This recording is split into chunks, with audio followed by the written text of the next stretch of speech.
84 ಲಕ್ಷ ಜೀವರಾಶಿಗಳದವಂತ ತಿಳ್ಕೊಂಡು ದಾರ್ಶನಿಕರು ಬರೆದಾರ.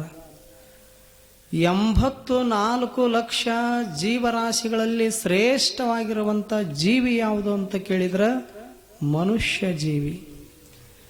ಯಾಕೆ ಮನುಷ್ಯ ಜೀವಿ ಶ್ರೇಷ್ಠ ಅಂತ ಕೇಳಿದ್ರೆ, ಯಾವ ಪ್ರಾಣಿಗಳಿಗೆ ಆಲೋಚಿಸುವಂತಹ ಮನಸ್ಥಿತಿ ಇಲ್ಲವೋ, ನಿರ್ಣಯಿಸುವಂಥ ಬುದ್ಧಿ ಇಲ್ಲವೋ, ಮಾತನಾಡುವಂತಹ ಕಲೆ ಇಲ್ಲವೋ, ಅವೆಲ್ಲವೂ ಯಾರಿಗದವು? ಮನುಷ್ಯನಿಗದವಂತ ತಿಳ್ಕೊಂಡು ಮನುಷ್ಯನಿಗೆ ಶ್ರೇಷ್ಠ ಜೀವಿ ಅಂತ ತಿಳ್ಕೊಂಡು ಕರೆದಾರ ಬಲ್ಲವರು ಅನುಭಾವಿ.